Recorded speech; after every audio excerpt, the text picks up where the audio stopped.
Hello, and welcome to CityWorks. I'm your host, Steve Ross, and today we're going to be talking about the city or town hall. In every city, village, and town, there's a need to have some sort of administrative center, a place where the community's daily businesses can be run from.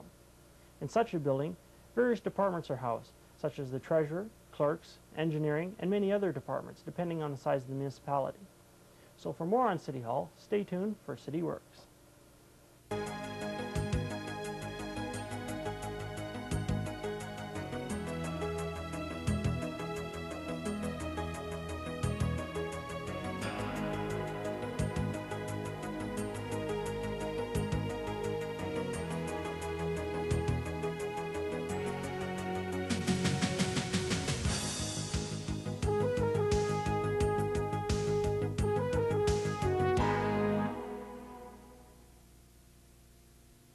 City Hall.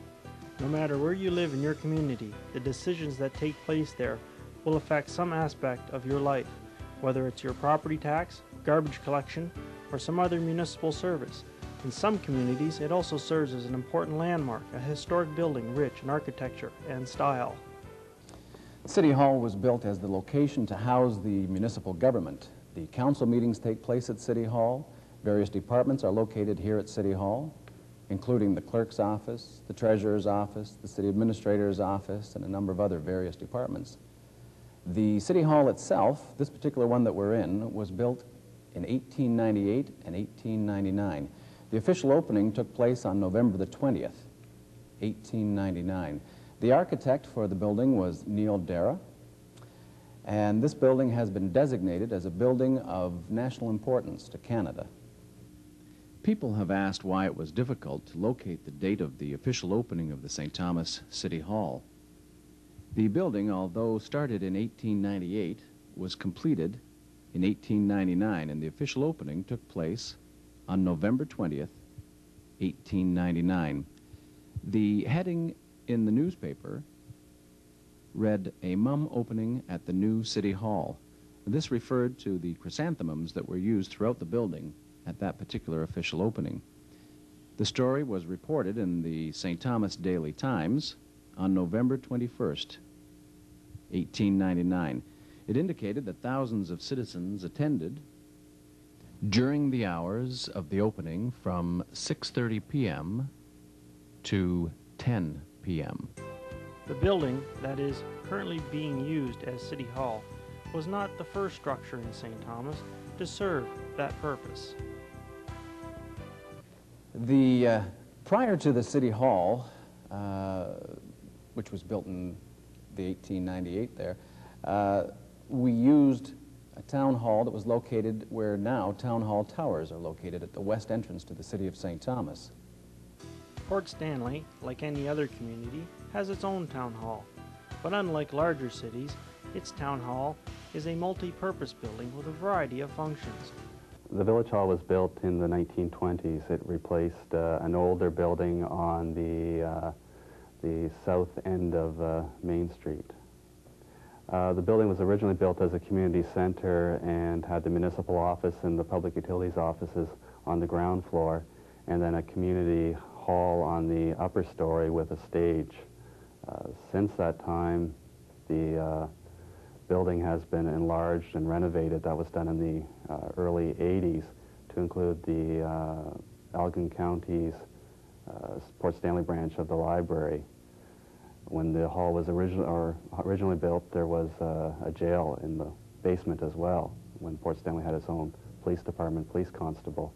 And that jail went out of service some time ago, but it can still be seen on the Carlow Road Boulevard, the jail that was in the basement. As life changes, so too must the community, and the future for the Port Stanley Town Hall is uncertain. Amalgamation discussions, restructuring discussions are currently taking place within the county. There are recommendations that the municipality, Port Stanley, merge with one or a number of its neighboring municipalities. If that came to be, then the new councils would have to decide on accommodation for the staff and the location of council meetings and evaluate where the best location would be for the new municipal offices. We have learned some of the history of City Hall, but there's more to City Hall than just a building. It is the people inside who keep the city working. There are a number of departments at the city level of government. My particular department is that of the city clerk. Under the statutes of Ontario, this is the laws of the province of Ontario, every municipality is required to have a clerk. Depending on the size of the municipality, whether it's a township, a village, or a town, that individual is known as a town clerk, village clerk, township clerk. However, here in St. Thomas, since we are a city, I'm known as the city clerk. There's a number of functions that are performed by the city clerk, one of which is the fact that I am the secretary of council, so I attend all council meetings, all standing committees, ad hoc committees, select committees, special committees of the council. There's a number of functions that I perform on behalf of the province, one of which is the local registrar of vital statistics. Under vital statistics, we deal with marriage licenses, births, and deaths, registration, issuing of burial permits. Also on behalf of the province, we handle assessment information. We have the assessment rolls. From these rolls, the tax rolls of the municipality are developed. They contain all the properties that exist within the city of St. Thomas and have their value as set by the province of Ontario. A number of other functions performed through my particular office include freedom of information and protection of privacy. This is a new responsibility that the provincial government placed on municipalities, and the council directed that that be handled through the office of the clerk. We deal with site plan control, committee of adjustment, official plan and zoning amendments. Not all municipalities, but St. Thomas is one. We have an airport.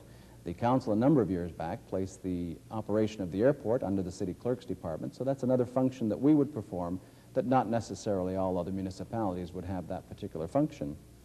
All of our records, our archival records, our bylaws, agreements, minutes, I have them going back in some cases to 1852, back when we were a village. These are maintained by the clerk.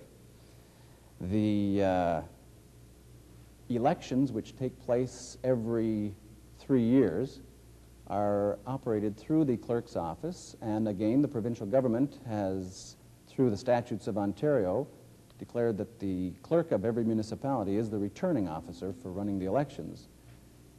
In St. Thomas, we deal with a mayor that's elected at large and a council made up of all the aldermen that is elected at large. The term alderman is a term that is contained in the statutes of Ontario and is reserved to be used for cities. The reason that I mention that is it comes up from time to time as to why do we use the term alderman as opposed to councillor. So it is a title that has been granted by the province, and that's the one that's used. Acting as secretary of the council gives me the opportunity to attend the meetings of the council. The meetings take place here in the council chambers. If you've watched any of the council meetings, you'll realize that the mayor chairs the meeting, and besides the mayor, there are the 7 aldermen. Together, the 8 individuals make up the council of the city of St. Thomas. All the business of the council is dealt with here in the council chambers. One of the interesting things that comes up at council meetings deals with the bylaws. And I think it's interesting to note that these are the laws of the city of St. Thomas as decided by the council. And they affect any number of areas involving traffic, health, welfare matters, things that come under the jurisdiction of the council, things that have been provided through the statutes of Ontario for the councils to deal with. Now, the reason that I mention that is that it's sometimes not made clear that municipalities, in fact, are creatures of the province. The authority that councils have is directly given to them by the provincial government. The direction comes not from the federal government, but from the provincial government. This is sometimes not properly understood by the citizens who assume that the council can just act as they please, when in fact they are restricted by the procedures that are set down by the provincial government. Regarding the bylaw, Alderman. One of the interesting things about council meetings deals with the use of terms. words. One of the expressions that we use is to move a meeting in camera. Any And other that means comments that or we're questions? meeting in the open, All those in favor and we're of going the to now bylaws? move into a Opposed? closed session. Bylaws carried. And I Next think bylaw. sometimes people listen to the term in camera and perhaps assume that that means, oh, well, then it's going to be taped with the TV cameras, when in fact it means that we're going into a closed session. Port Stanley does not have the luxury to hire a large staff, and in order to save money, the job descriptions of staff are expended to take on a variety of tasks. I wear the title of, I wear three titles really, the village administrator, clerk, and treasurer. The village administrator's title flows from the Municipal Act. The title in the Municipal Act is Chief Administrative Officer. In Port Stanley, it's been titled or styled Village Administrator. It's optional whether a municipal council appoints a village administrator or a chief administrative officer. In a number of municipalities, they don't have someone with that title. The titles of clerk and treasurer, it's mandatory that someone in each municipality have that title. The village administrator, the duties are really up to council to set the specific duties. But common among all administrators or chief administrative officers or town manager, city manager, is that they're responsible for the day-to-day administration of the municipality and are responsible for directing or overseeing the municipal staff. In Port Stanley, my principal role as the village administrator would be to advise council and make sure that council has all of the information and facts that they need to make reasonable, educated decisions on the matters before them. As well, I'm responsible for making sure that the municipality essentially runs on an even keel, day-to-day basis between council meetings. As the clerk, I'm responsible for taking the minutes of council meetings, preparing agendas, conducting the municipal election every 3 years. And as the treasurer, I'm responsible for the safekeeping of the municipality's funds, for the prudent investing of those funds, for preparing the operating budget and capital budget for the municipality to be recommended to council for consideration and approval. The village administrator's position in Port Stanley includes a number of other aspects that in a larger municipality they would have other staff members doing. That a fair amount of my time is taken up in human resources matters. Some larger municipalities would have a human resources director or a human resources professional. That falls on my shoulders in Port Stanley. And as well, a larger degree of administration because of the smaller staff in Port Stanley. Mayor Steve Peters gives us a general overview of City Hall. Well, welcome to City Hall, the seat of municipal government here in St. Thomas. The City Hall construction began in 1898 and it was opened in 1899. The total cost of the building was in the neighborhood of about $52,000. The City Hall underwent extensive renovations in 1990, 1991, and the building has been retrofitted from its 19th century, and it's preserved its 19th century characteristics, and it's certainly functional for the 21st century. Today what we'll be doing is exploring a little bit around City Hall and explaining some of the various departments that we have within the corporation, and hopefully maybe giving you a better understanding of where your tax dollars do go within the corporation. The first department, and probably one of the most important, is the city clerk's office. The clerk's office is responsible for keeping all the records of the corporation. The records of St. Thomas, for example, the minute books date back to 1852 when we were incorporated as a village. So those records and various agreements and bylaws are kept within the clerk's office, and there's other duties that are performed. The clerk's office is an important component of the city corporation, and usually the first place that one has contact with in trying to do city business. Standing outside the door of the Economic Development Corporation office, the EDC, as it's known, is a separate arm of the city that's charged with the responsibility of trying to attract new industries and businesses to the community.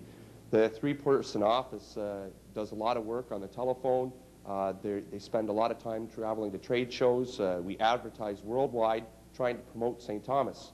The latest campaign has been the 25% More Life campaign, and it's been extremely successful for the city corporation. And we've actually added a new one in, is that besides 25% more life, we have 48% less snow in St. Thomas. So these are all little things that we have been doing to help promote the community.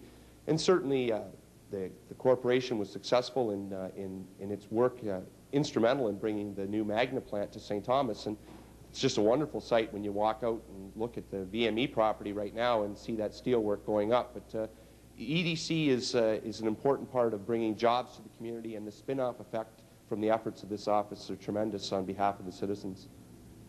The Office of the Downtown Development Board is responsible for trying to promote and beautify the downtown. Another important aspect of the DDB is trying to fill the vacant stores in the downtown. Russ Sales, the DDB general manager, has been working hard along with the board to achieve that. All the businesses in the downtown pay an additional levy, and that helps support the Downtown Development Board. The City of St. Thomas is a $36 million a year corporation, and an important component of that is our Treasury Department. It's at the Treasury Department that your taxes are collected and paid. You pay your parking tickets here. It's a very important part of keeping track and doing the accounting work and ensuring that your tax dollars are applied to the proper areas. Working very closely with the Treasury Department is our Purchasing and Licensing Department. As one can imagine, the corporation does a great deal of purchasing through the year, and it's handled through this department. There's also licensing that takes place, and it's also an important revenue generator for the city. Things such as bingos and break-open tickets have to be licensed, plus various businesses and dog tags and automobiles. So the two departments work very closely together in dealing with the finances of the corporation.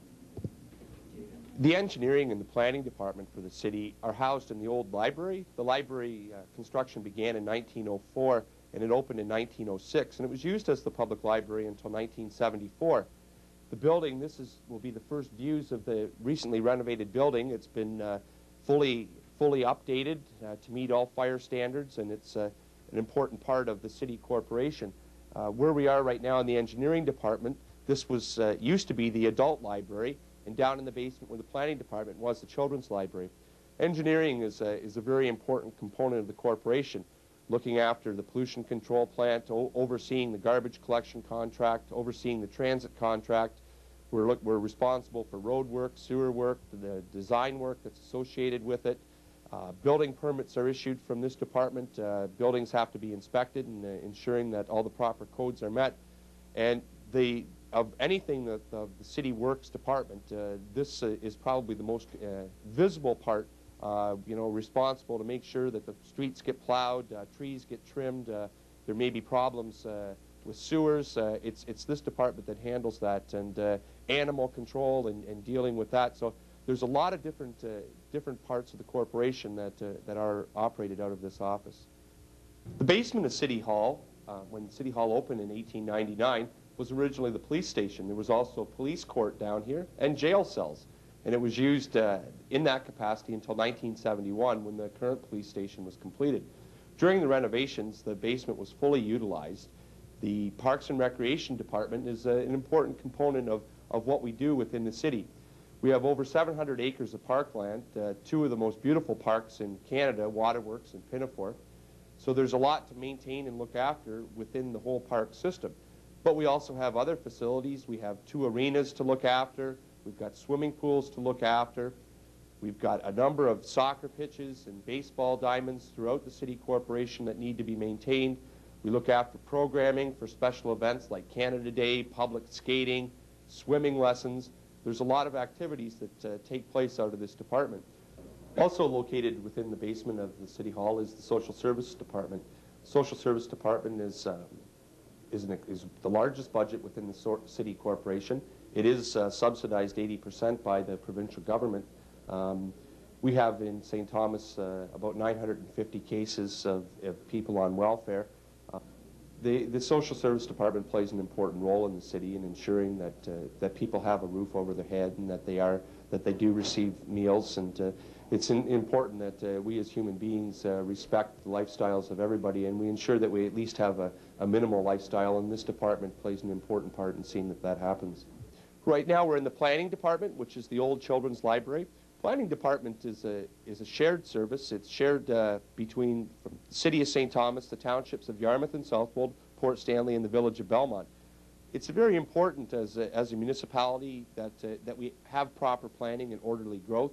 This department is responsible for that, ensuring that we don't have industries and residences mixing, and that proper forms of housing are built in the right areas of town. And the planning is very important too, from the standpoint of projecting growth of the municipality and looking at to where we are in the future and where we want our municipality to be. There are 4 people that work in this department and oversee the responsibilities of planning. Located on the 3rd floor of City Hall are 2 committee rooms that we use extensively in the day-to-day business of the city, and also is the personnel department. There's over 350 people that work for the corporation, not only within this building, but at Valley View Home for the Aged, the public library, the police station, the fire department, the works department in Burwell Road, or the pollution control plant. So it is a large corporation, and we have to look after the well-being and the welfare of our employees, but we also too have to look after the health and safety aspects of it, and the personnel records that go along with it. And the personnel department is a major player within the corporation. As myself as mayor and the 7 members of city council are elected to look after and operate the city, and we work very closely with the various department heads, and my counterpart is the city administrator.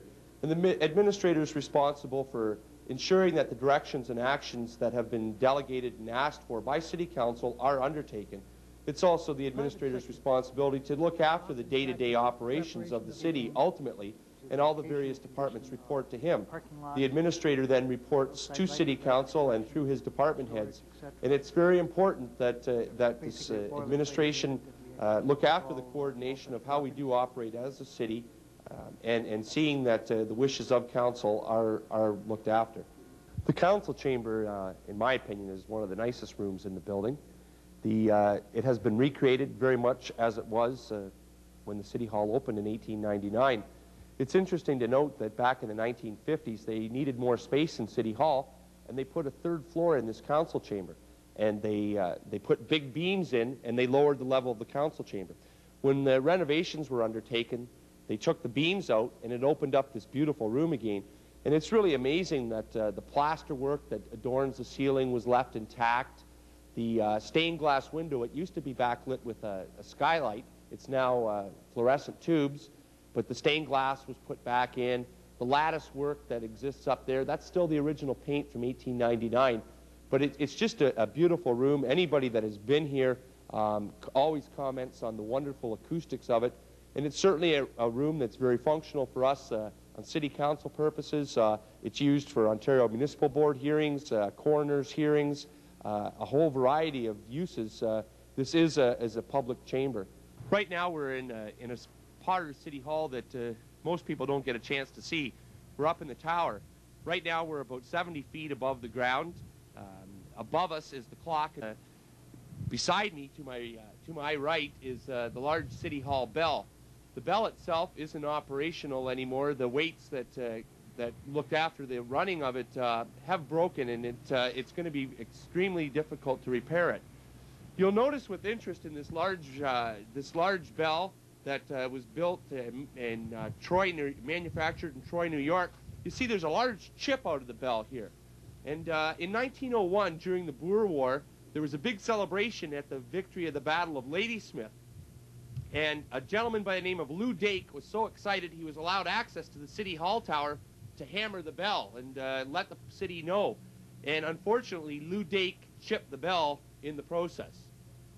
Also here, just a little to the right, is the metal, the box. This is the pendulum of the clock, and it's protected within this storage box. And just to give you an idea, the bell doesn't chime anymore.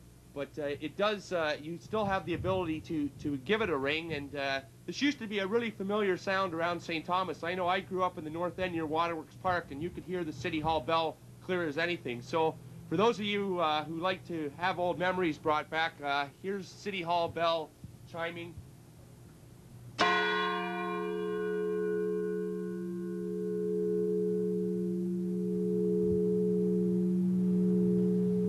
And still chiming. Hopefully one day in the near future we'll be able to bring this familiar sound back to the downtown and to the citizens. The mayor's office is certainly an interesting office. Every day is an education.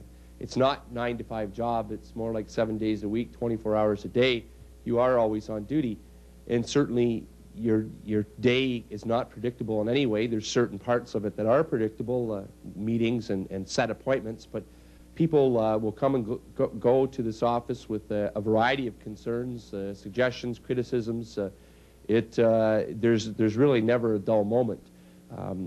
It's an important position from the standpoint of working with 7 other members of City Council, and the 8 of us working together. We don't always agree on things, and sometimes we say a little too much and take personal shots at one another, but those are few and far between. Generally, the 8 of us do work very well together. It's like a second family. And we are trying to work and deal best with operating the city. It's a $36 million a year corporation. I hope you've enjoyed your tour of City Hall today. It's certainly an interesting building, and I would encourage you at any time, if you'd like to discover more of how your tax dollars are spent or learn more about this building and what we do as a corporation, don't hesitate to give me a call.